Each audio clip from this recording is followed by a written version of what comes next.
Meghalaya honeymoon murder mystery में लगातार कई सारे चौंकाने वाले खुलासे हो रहे हैं, तो दूसरी तरफ राजा के परिवार वाले भी लगातार कई खुलासे कर रहे हैं। इस वक्त में राजा के भाई सचिन रघुवंशी हमारे साथ मौजूद हैं, सीधे उन्हीं से बातचीत करेंगे।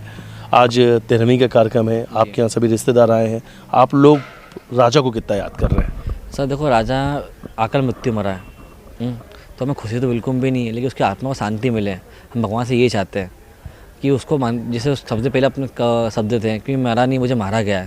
ये क्या पता कैसे मुंह से निकला और मैंने इसको लिखवाया और बेना बनवाया मैंने, तो ये कहीं ना कहीं जो आत्मा है ना उसकी अभी भी वो है कि मैं भैया कैसे मर गया। मेरे को तो जीने की इतनी आस थी, मैं जिम जाता था, कसरत करता था, सब कुछ करता था, लेकिन उस लड़की ने आज उसके प्यार के लिए कि उसके पापा को अटैक नहीं आया, उस चक्कर में उसने अरेंज मैरिज करी, लव मैरिज नहीं करी।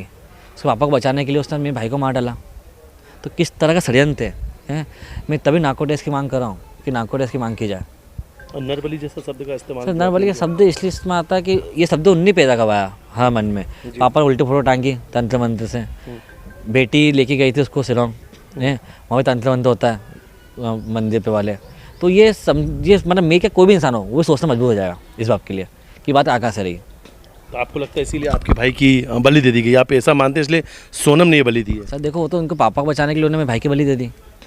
उनके पिताजी की उम्र और आपके भाई की उम्र में कितना 60 साल के इंसान को बचाने के 30 साल के व्यक्ति को मार डाला। उस लड़की माइंड की तो साथ ही रह गया। वो 14 इंदौर में लेके चली भी गई जिस टाइम पर इंदौर आक्रोश में था। उसमें हिम्मत कितनी है, इसलिए मैं नार्को टेस्ट की मांग कर रहा हूँ। नार्को टेस्ट सोनम के अलावा और किसका होना चाहिए? सोनम का, सबसे पहले सोनम का और राज कुशवाहा का किया जाए, उसके बाद सोनम बोलेगी तो अगले जिनका नाम लेती है उनका भी किया जाए। अच्छा, आज राजा की 13वीं है, लेकिन अब कई सारे तस्वीर भी सोशल मीडिया पे वायरल हो रही, मंगलसूत्र पहनाते हुए, सिंदूर से मांग में भरते हुए, ऐसे कई तस्वीर जब आप लोग आज देख रहे हैं। तो जो फोटो देखी उसमें से एक फ़ोटो भी ज़्यादा गौर किया मैंने कि जब मांग भराते हैं तो लड़की की मन में वो खुशी रहती है, तो मांग भरते उसके मन में खुशी बिल्कुल भी नहीं थी। हाँ, आप भी देखना फ़ोटो, मतलब मैंने वो फ़ोटो पर ज़्यादा गौर करा है कि ये जो 3-4 लंबे से होते हैं जिस टाइम इंसान उसको नोट कर सकता है।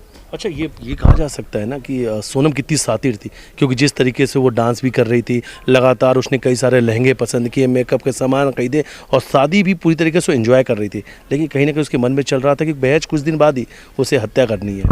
वो हत्या करने इसी जगह ले गई थी कि जो खाई में उसको फेंका था, 1000 फीट की खाई से ऊपर खाई थी वो।